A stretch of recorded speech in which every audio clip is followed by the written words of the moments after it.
Hello and welcome to EastMojo. You're watching my report, EastMojo's daily news bulletin, where we bring you the latest and the biggest developments from the east and northeast of India. My name is Madeline Ambrosia, and I'll be your host this evening. We're also joined by our state correspondents. We have Irani Sonowal Lepcha from Arunachal Pradesh, Vangamli Sally from Manipur, and Pankaj Dugel from Sikkim. So we're first of all moving to Irani Sonowal Lepcha from Arunachal, where the first COVID death has been reported. Irani, if you can hear me, would you kindly give us an update on in this regard? Arunachal reports the first COVID-19 death yesterday. So she was a 43-year-old woman, a resident of West Kameng district of Arunachal Pradesh, and actually she was suffering from chronic kidney disease. So she was undergoing some treatment and planning for a kidney transplant surgery at Delhi. But due to the prevailing situation, the procedure could not be done, and she had to return from Delhi on 11th of June. After that, she was kept in a facility quarantine at Dirang, but her first sample was taken on 15th of June, and she was referred to the Tawang District Hospital for dialysis, and her repeat samples were taken on 20th of June, and which was later on, she tested positive on 23rd of June. And finally, when she tested positive, she was referred to Tomoriba Institute of Health and Medical Science in Itanagar. But on the way, the officials found that she already died during the journey, and her last ride was done yesterday in Dirang itself. So if we talk about the total COVID update in the state, as of now, Arunachal has 121 active cases, and with 38 discharged and one death, the state tally is at 160. And the Meadow, I also want to give an information to our viewers that today morning there was bad news that a 2-year-old minor died due to a landslide in Itanagar, and this happened in Doni colony, which is in Itanagar, and today morning due to incessant rain the landslide occurred, and around 8:17 a.m. The body of the minor was retrieved under the debris and brought to the RK Mission Hospital, where the hospital authorities declared her to be brought dead. Meadow. Thank you, Irani. So Irani's report on the landslide, which took away the life of a minor girl, is also live on our website. Our viewers can go for a detailed report on eastmojo.com and refer to this news. Before we go on to Sally from Manipur, I'm going to give you updates from Nagaland. So in the first kind, 5 frontline workers were tested positive for COVID-19, and this was informed by Dr. Vizole Shokri, the Principal Director for Health and Family Welfare. So out of these 5 persons who've tested positive, the 5 frontline workers, one is a receptionist from the Naga Hospital in Kohima, which is also a COVID-19 hospital, and the person is a receptionist, and it was in high-risk contact with some of the positive patients. Also, the other 4 are bus drivers. They are from Kohima and Dimapur. The health officials have not specified how many are from Dimapur and how many are from Kohima, but they have mentioned that out of the 4 who were tested positive, 3 of them are from the private sector and 1 is from the government sector. So all these 5 frontline workers have tested positive, COVID positive, in line of duty, and they have mentioned that this is a local transmission and there is no chance of community transmission so far. So the local contacts, the primary contacts and the secondary contacts have also been identified, and people accordingly are being put in quarantine. And in regard to the person who tested positive from Kohima at the Naga Hospital this morning, the health officials have said that the family is also put at facility quarantine, and the locality where the person resides is also declared as a containment zone. And besides that, this evening we have reported 12 recovered cases, and this has taken the number of recovered cases to 160. But the number of active cases remains at 195, and in total there are 355 confirmed cases in the state. Also, there is a rumor, speculation during the round that a security personnel from Mon district was tested positive in the TrueNut machine test, and in this regard, health officials have also confirmed that this security personnel from Mon district was tested positive in the TrueNut machine, but the confirmation is yet to be received because the sample has been sent for a reconfirmation from the RT-PCR machine. And so whether the person is a false positive or a positive case, this will be confirmed only after the result for the RT-PCR is being declared. So they have also informed that the close contacts of this person are also put in quarantine. So that's all for updates from Nagaland. We are now moving on to updates from Manipur. Sally, would you kindly give us COVID updates from your state? A very good evening, Mento, and thank you so much for the time. Yes, we haven't received the latest report of today from the health department, but the statement which was issued yesterday after 7 p.m. by the department, it says that 49 new persons have been tested positive for COVID-19, which means the total confirmed cases in our state stands at 970, which is like quite an alarming number. We are about to cross 1,000. So yes, that is the active cases. That is the total confirmed cases. But along with the 49 new person who tested positive, another 70% who were going under treatment for COVID-19 has recovered and being discharged from various hospitals. So that takes us to the active confirmed. Now the total active cases in the state stands at 642. Along with that, we have a total recovered patients is 328. So this is the stats when it comes to COVID-19. Now, since we're in a COVID-19 topic, I wanted to add on the total sample which has been tested so far stands at 43,477 because the state have already scaled up the testing capacity, like somewhere around 2,000 to 2,300 samples in a day, which is quite a good number.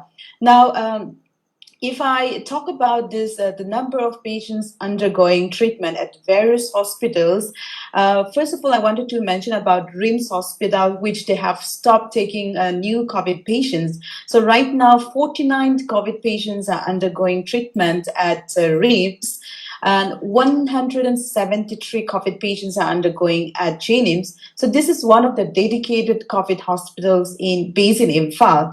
And most of the district hospitals have also equipped with the COVID equipment, COVID treatment equipment. So one patient is undergoing treatment at Bishnupur Hospital right now.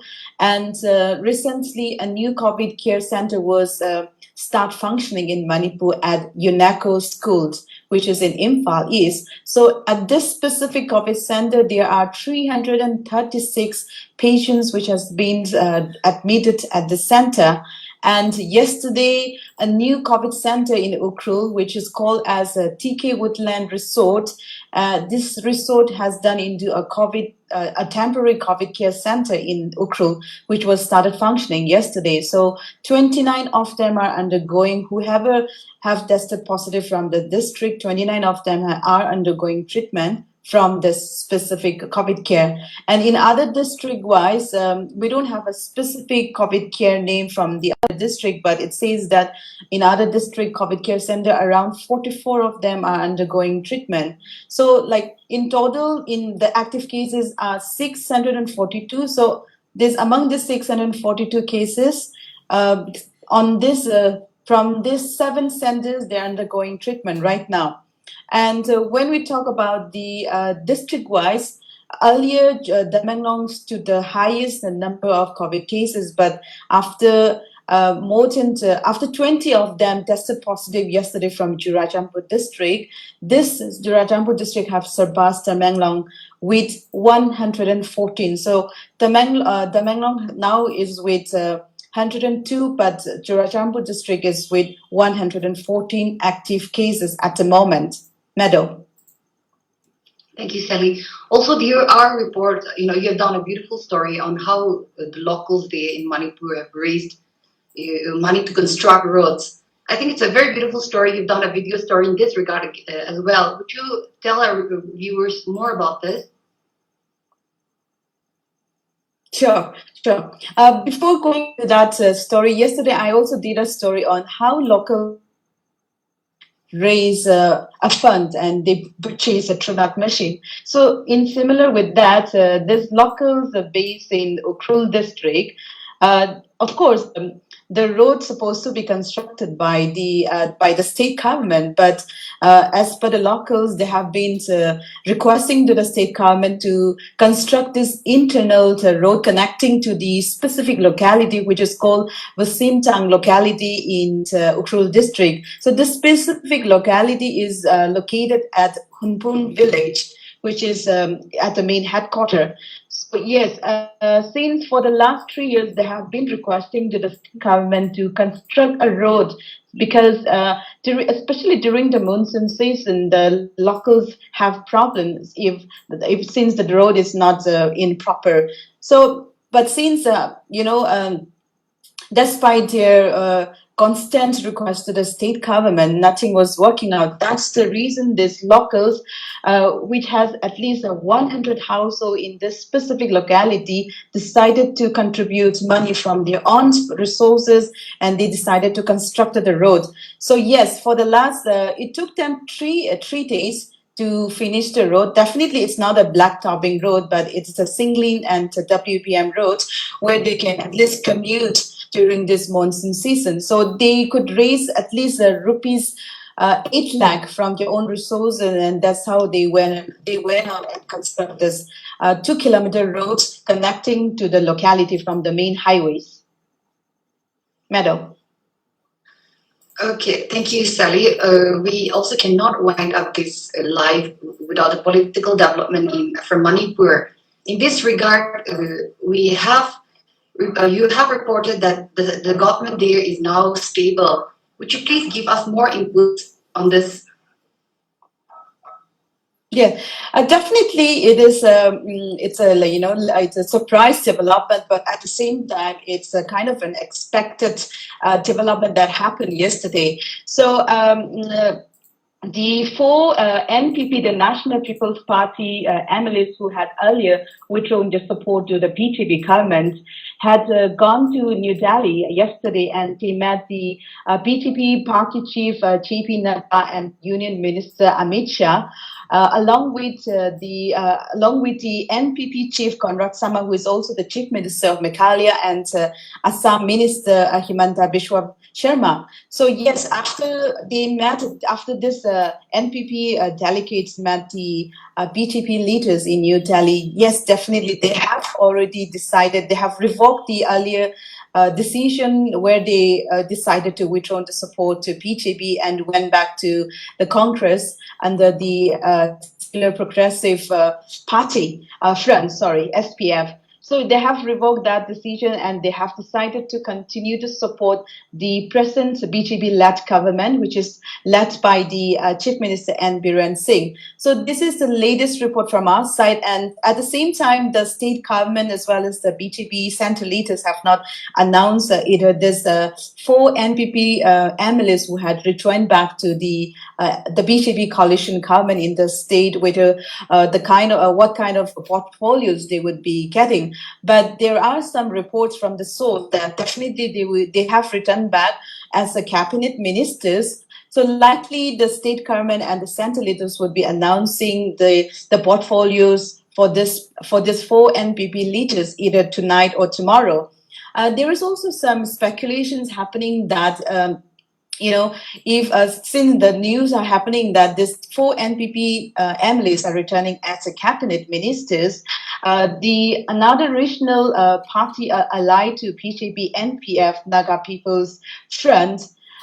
Because the Naga People's Front NPF has got four MLAs, which is supporting to the BJP-led government at the moment. So there is a speculation, there is a reports going on that in case if this four NPP who had joined back to the BJP-led government in the state with a better portfolios, there is likely the NPF MLAs are withdrawing the support to the BJP if there are any means of, reallocating portfolios to the NPP and not giving a better portfolios to the NPF. So this is the latest report from the from Manipur at the moment, but till now we don't have any official statement either from the BJP-led government here in the state or from the center leaders. Madam.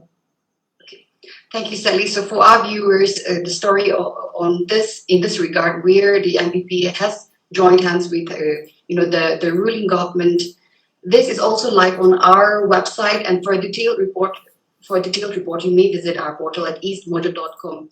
Likewise, the other report that Sally talked about, where the locals have raised money to construct their own roads, for a kilometer stretch of 2 kilometers. This is also live on our website. The detailed reports are up there.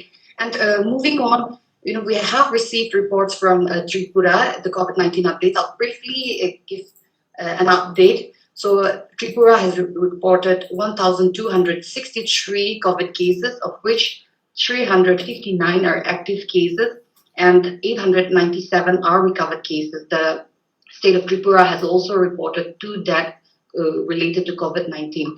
Moving on from Mizoram, we have 145 COVID-19 cases that are reported in the state, of which 30 have recovered and are cured from COVID-19, and the state is left with 115 active cases.